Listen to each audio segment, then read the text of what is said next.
मैं दिल्ली का लाल किला, गवाह हूं दास्ताने चिंगारी का।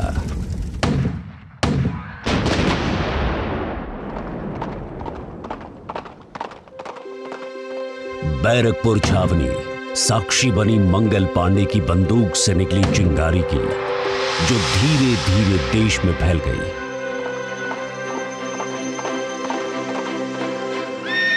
मेरठ में उठी चिंगारी के सूत्र दिल्ली लाल किला पहुंचे। मेरे दिल्ली दरवाजे पर क्रांतिकारियों ने दस्तक दी और ईस्ट इंडिया कंपनी के हुक्मरानों की नींद उड़ गई। झांसी का किला रानी लक्ष्मीबाई का पराक्रम देखकर गदगद हुआ। यहां से क्रांति की पुकार लखनऊ पहुंची। मैं उस वक्त खुशी से झूम उठा जब क्रांतिकारियों ने रेजिडेंसी को घेर लिया। गंगा नदी के तट पर बसा कानपुर शहर क्रांतिकारियों और अंग्रेज सिपाहियों के बीच घमासान का गवाह बना। और बिठूर में नाना साहिब की हवेली तक पहुंची आजादी की चिंगारी ने अंग्रेजों के छक्के छोड़ा दिए थे।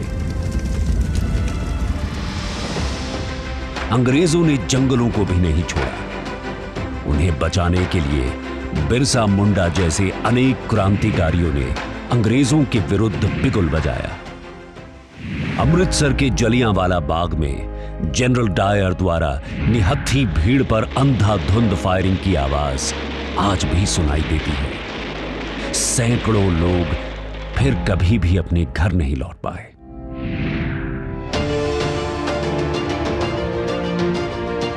मोतिहारी चंपारण का भाग्यशाली इलाका,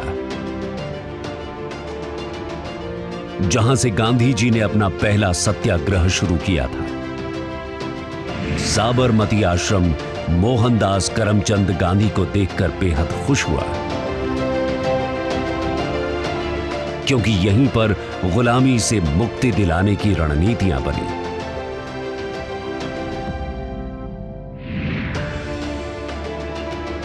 मुझे आज याद है वो लम्हा जब सरदार वल्लभ भाई पटेल ने गांधी जी के आह्वान पर सूरत के बारडोली में आंदोलन शुरू किया था। डांडी ने शायद सपने में भी नहीं सोचा था कि उसके समुद्र तट पर महात्मा गांधी अपने हाथ में नमक उठाकर नमक कानून तोड़ेंगे। क्या जज्बा और जुनून था उन लोगों में। काकोरी की घटना ने स्वतंत्रता आंदोलन को एक नई दिशा दी।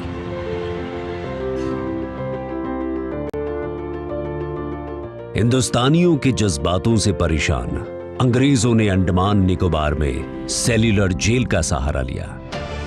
सेल्यूलर जेल, जिसे काला पानी कहा जाता था, भारत के स्वतंत्रता सेनानियों के बलिदान और दृढ़ता का एक पवित्र प्रमाण है।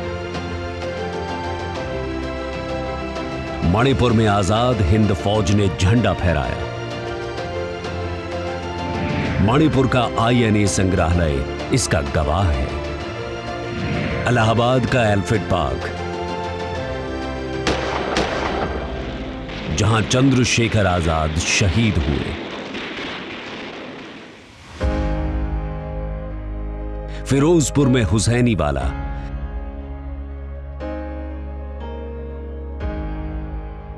जहां भगत सिंह, राजगुरु और सुखदेव को अंतिम विदाई दी गई थी। बंबई का वो मैदान जहां से आजादी की लड़ाई का आखिरी बिगुल बजा, आज का वो अगस्त क्रांति मैदान है।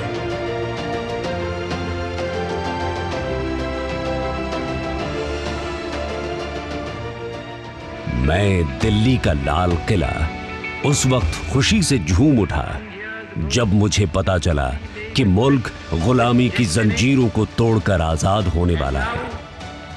बैरकपुर छावनी से उठी चिंगारी ने अंततः भारत को आजादी की चौखट पर लाकर खड़ा कर दिया। सन 1947 को मेरी इसी प्राचीर पर तिरंगा फहराया गया। लोकतंत्र की जननी भारतवर्ष में सदियों बाद एक बार फिर से लोकतंत्र की पुनः स्थापना हुई।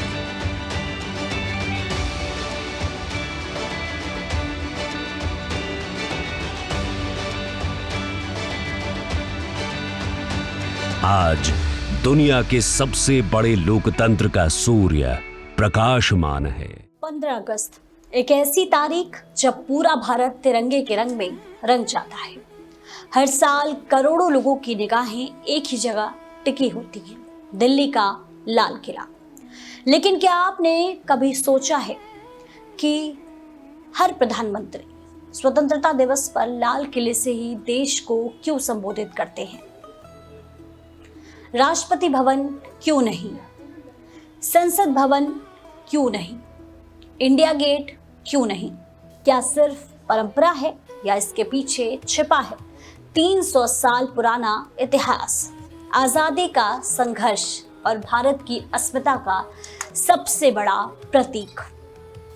और क्या आप जानते हैं, देश के पहले प्रधानमंत्री जवाहरलाल नेहरू से लेकर नरेंद्र मोदी तक हर प्रधानमंत्री ने इसी ऐतिहासिक प्राचीर से देश के नाम संदेश दिया है।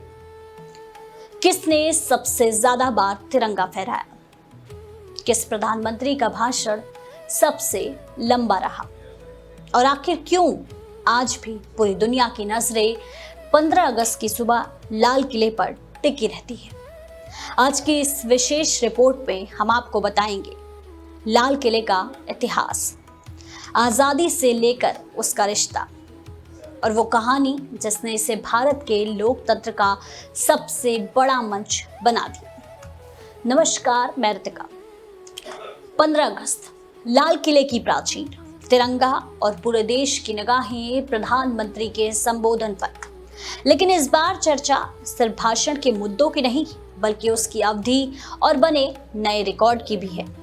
प्रधानमंत्री नरेंद्र मोदी ने स्वतंत्रता दिवस के अवसर पर लाल किले से देश को संबोधित करते हुए कई बार इतिहास रचा है।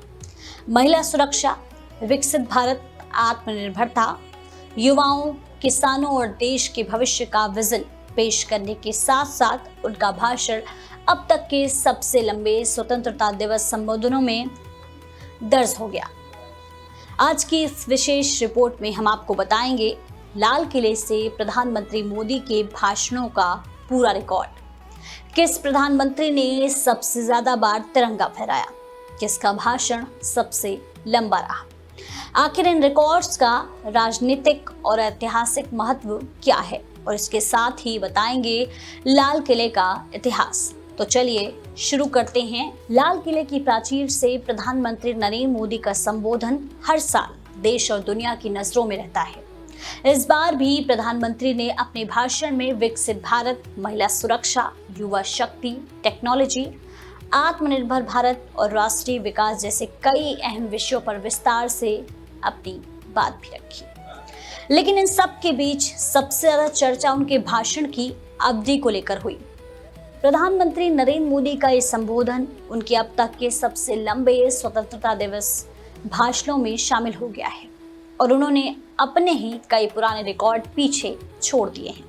सवाल ये है कि आखिर पिछले सालों में प्रधानमंत्री मोदी के भाषण कितने लंबे रहे? आइए एक नजर डालते हैं इस पूरे टाइमलाइन पर। भाषणों की टाइमलाइन। साल 2014 प्रधानमंत्री बनने के बाद पहली बार लाल किले से संबोधन भाषण की अवधि रही 65 मिनट।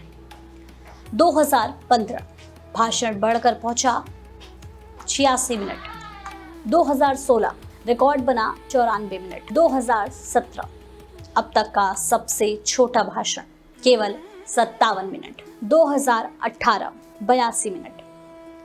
2019 92 मिनट। 2020 करीब 86 मिनट।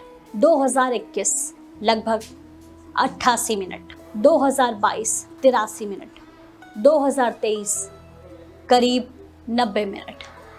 2024 लगभग 98 मिनट, जो उस समय तक का उनका सबसे लंबा स्वतंत्रता दिवस भाषण माना गया।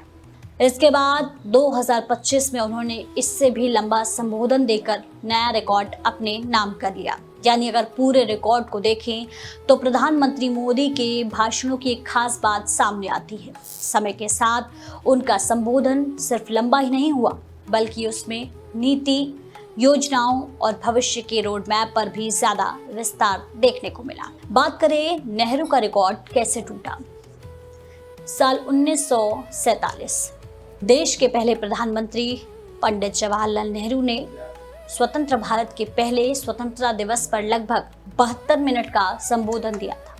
रिकॉर्ड कई दशकों तक कायम रहा, लेकिन साल 2015 में प्रधानमंत्री नरेंद्र मोदी ने करीब 86 मिनट का भाषण देकर इस रिकॉर्ड को पीछे छोड़ दिया। इसके बाद उन्होंने अपने ही रिकॉर्ड को कई बार बेहतर किया। किसने सबसे ज्यादा बार तिरंगा फहराया? अब बात उस रिकॉर्ड की जो भारतीय लोकतंत्र के इतिहास में सबसे अहम माना जाता है। सबसे ज्यादा बार लाल किले से तिरंगा फहराने का रिकॉर्ड आज भी पंडित जवाहरलाल नेहरू के नाम है। उन्होंने लगातार 17 बार लाल किले से राष्ट्र ध्वज फहराया। उनके बाद दूसरा स्थान पूर्व प्रधानमंत्री इंदिरा गांधी का है, जिन्होंने 16 बार तिरंगा फहराया। वहीं प्रधानमंत्री नरेंद्र मोदी लगातार कई सालों तक लाल किले से तिरंगा फहराकर गैर कांग्रेसी प्रधानमंत्रियों में नया रिकॉर्ड बना चुके हैं और उन्होंने पूर्व प्रधानमंत्री अटल बिहारी वाजपेयी के 6 बार झंडा फहराने के रिकॉर्ड को काफी पीछे छोड़ दिया है। लेकिन क्या सिर्फ प्रधानमंत्री मोदी ने ही लंबे भाषण दिए? आइए जानते हैं दूसरे प्रधानमंत्रियों के रिकॉर्ड भी। दूसरे प्रधानमंत्रियों के रिकॉर्ड की अगर हम बात करें तो आपको बता दें कि पंडित जवाहरलाल नेहरू का सबसे लंबा भाषण 1947 में लगभग 72 मिनट का था। इंद्र कुमार गुजराल ने भी अपने कार्यकाल में लगभग 71 मिनट का संबोधन दिया। इंदिरा गांधी का सबसे लंबा भाषण 54 मिनट का माना जाता है। वहीं अटल बिहारी वाजपेयी और डॉक्टर मनमोहन सिंह के कई संबोधन अपेक्षाकृत छोटे रहे। अगर बात करें मनमोहन सिंह की, तो मनमोहन सिंह के साल 2012 और 2013 के भाषण लगभग 32 और 35 मिनट के थे, जबकि अटल बिहारी वाजपेयी के 2002 और 2003 के भाषण करीब 25 से 30 मिनट के रहे। अब सवाल उठता है कि भाषण की अवधि इतनी चर्चा में क्यों रहती है? दरअसल लाल किले से दिया जाने वाला स्वतंत्रता दिवस संबोधन केवल एक औपचारिक भाषण नहीं होता, बल्कि यही वो मंच है जहां सरकार आने वाले सालों की प्राथमिकताएं, नई योजनाएं, आर्थिक दिशा, सुरक्षा नीति, विदेश नीति और सामाजिक दृष्टिकोण देश के सामने रखती है। इसीलिए भाषण का हर मिनट और हर घोषणा राजनीतिक, प्रशासनिक और ऐतिहासिक दृष्टि से महत्वपूर्ण मानी जाती है। वहीं विशेषज्ञों का मानना है कि लंबे भाषण का अर्थ केवल समय नहीं, बल्कि सरकार के एजेंडे और विजन का विस्तृत प्रस्तुतिकरण भी होता है। हालांकि विपक्ष अक्सर ऐसे भाषणों में किए गए वादों के क्रियान्वयन पर सवाल उठाता है, जबकि समर्थक इन्हें सरकार के दीर्घकालिक रोड मैप के रूप में देखते हैं। स्वतंत्रता दिवस पर लाल किले से ही क्यों भाषण देते हैं प्रधानमंत्री? आइए जानते हैं इसका इतिहास।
71वें स्वतंत्रता दिवस के अवसर पर 15 अगस्त की सुबह प्रधानमंत्री नरेंद्र मोदी ने दिल्ली के लाल किले से तिरंगा फहराया और राष्ट्र को संबोधित किया।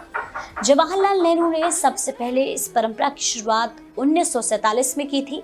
हालांकि उनका संबोधन आधिकारिक तौर पर सत्ता सौंपे जाने के एक दिन बाद 16 अगस्त को हुआ था। उन्होंने अपने इस भाषण में खुद को भारत का प्रथम सेवक बताया था। पिछले कुछ सालों में लाल किला भारत के स्वतंत्रता दिवस समारोह का एक अभिन्न अंग बन गया है, जो अक्सर राष्ट्र और सरकार के मूड को दर्शाता है। लेकिन इस समारोह के लिए लाल किला को ही क्यों चुना गया, इसे समझने के लिए सबसे पहले इस इतिहास को संक्षिप्त रूप में समझ लेते हैं कि दिल्ली भारत में सत्ता का केंद्र कैसे बनी। हिंदुस्तान की राजधानी दिल्ली, सल्तनत ने दिल्ली को राजधानी बनाई, जहां से उत्तर भारत के एक बड़े हिस्से पर शासन किया जाता था। 16वीं सदी में मुगल वंश के संस्थापक बाबर ने सबसे पहले दिल्ली को संपूर्ण हिंदुस्तान की राजधानी कहा था। हालांकि अकबर के शासनकाल में मुगलों ने कुछ समय के लिए अपनी राजधानी आगरा स्थानांतरित कर दी थी, फिर भी उन्हें दिल्ली के शासकों के रूप में देखा जाता रहा। शायद इसका सबसे अच्छा उदाहरण 1857 का विद्रोह है। विद्रोह के बाद विद्रोही तुरंत दिल्ली चले गए और वृद्ध मुगल सम्राट बहादुर शाह जफर को अपना राजा घोषित कर दिया। उस समय ईस्ट इंडिया कंपनी के लिए दिल्ली का महत्व बहुत कम था और यहाँ बहुत कम यूरोपीय लोग रहते थे।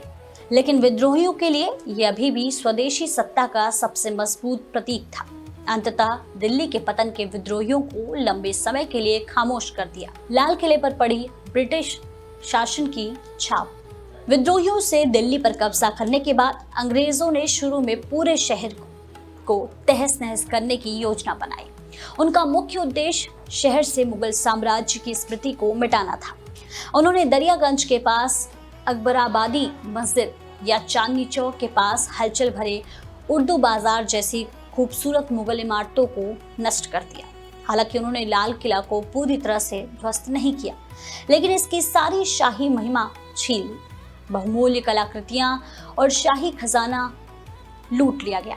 इसकी कई आंतरिक संरचनाओं को ब्रिटिश संरचनाओं से बदलने के लिए ध्वस्त कर दिया गया। अनुमान के अनुसार लाल किले की मूल आंतरिक संरचनाओं का लगभग 80% हिस्सा नष्ट कर दिया गया था। उनकी जगह ब्रिटिश इमारतों ने अपने सैनिकों को रखने और उनकी जरूरतों को पूरा करने के लिए निर्माण किया था। महल को ब्रिटिश छावनी में और प्रसिद्ध दीवान आम को अस्पताल में बदल दिया गया। आज हम जिस लाल किले को देखते हैं उस पर ब्रिटिश शाही सत्ता की मुहर लगी हुई है। साथ ही वो मुगल साम्राज्य की भव्यता के अवशेष के रूप में भी खड़ा है। अंततः अंग्रेजों ने 1911 में अपनी राजधानी को कलकत्ता से दिल्ली स्थानांतरित करने का निर्णय लिया और एक भव्य नए शहर का निर्माण किया, जिसका काम 1930 में पूरा हुआ। नई दिल्ली में school of planning and architecture के प्रोफेसर सोरो डी जोर्डर ने अपने लेख नई Delhi imperial capital to capital of world's largest democracy में बताया कि एक तो दिल्ली देश के केंद्र में है और यहाँ से पूरे भारत में एक कनेक्टिविटी है। इसके अलावा अंग्रेजों के दिमाग में वह प्रतीकात्मक कहावत भी थी कि जो दिल्ली पर राज करेगा वही भारत पर राज करेगा। लाल किले को फिर से पाना भारत को पुनः प्राप्त करना था। सुभाष चंद्र बोस के नेतृत्व में उनकी सेना INA बर्मा सीमा से भारत की ओर बढ़ी थी। इस काम में उनका साथ जापानी सेना और नागरिक स्वयंसेवकों ने दिया था। दिसंबर 1943 तक अंडमान के द्वीपों पर INA का कब्जा भी हो गया था। INA और जापानी सेना ने मिलकर अंग्रेजों को भगा दिया था, लेकिन एक विमान दुर्घटना में बोस की मौत के बाद 1945 और 1946 के बीच INA के वरिष्ठ अधिकारियों पर राष्ट्रद्रोह का मुकदमा चलाया गया। अंग्रेजों ने जापानियों को खदेड़ दिया और अंडमान पर फिर से ब्रिटिश शासन लागू हो गया। अंग्रेजों ने बोस की सेना पर लाल किला में मुकदमा चलाया। इससे देशवासियों में INA के प्रति सहानुभूति की लहर दौड़ गई। अंग्रेजों की इस कार्यवाही ने लाल किले को भारतीय जनता के मन में शक्ति और प्रतिरोध के प्रतीक के रूप में एक बार फिर से स्थापित कर दिया। शायद इन्हीं वजहों से नेहरू ने 1947 में लाल किले पर झंडा फहराने का फैसला किया। जैसा कि इतिहासकार स्वप्ना लिटिल ने 2021 में लिखा था स्वतंत्रता के आगमन के साथ यह आवश्यक था कि लाल किले का स्थान, जिस पर ब्रिटिश औपनिवेशिक सरकार ने अपनी शक्ति और ताकत अंकित करने की कोशिश की थी, प्रतीकात्मक रूप से भारतीय लोगों के लिए पुनः प्राप्त किया जाए। अब बात करें प्रधानमंत्री के संबोधन की। सोशल मीडिया पर भी प्रधानमंत्री के संबोधन को लेकर व्यापक चर्चा देखने को मिली। कुछ लोगों ने भाषण में विकसित भारत के विजन और महिला सुरक्षा जैसे मुद्दों की सराहना की। वहीं कई लोगों ने रोजगार, महंगाई और जमीनी स्तर पर योजनाओं के प्रभाव को लेकर अपनी राय भी साझा की। यानी भाषण समाप्त होने के बाद भी इसकी राजनीतिक और सामाजिक चर्चा लगातार जारी है। फिलहाल इतना तय है कि लाल किले से प्रधानमंत्री नरेंद्र मोदी के संबोधन ने एक बार फिर इतिहास के कई पन्नों को नया संदर्भ दे दिया है। भाषण की अवधि हो, रिकॉर्ड हो या भविष्य का विजन, इस बार का स्वतंत्रता दिवस संबोधन लंबे समय तक चर्चा का विषय रहने वाला है। लेकिन क्या लंबे भाषण से सरकार का विजन ज्यादा स्पष्ट होता है या फिर जनता नतीजों को ज्यादा महत्व देती है?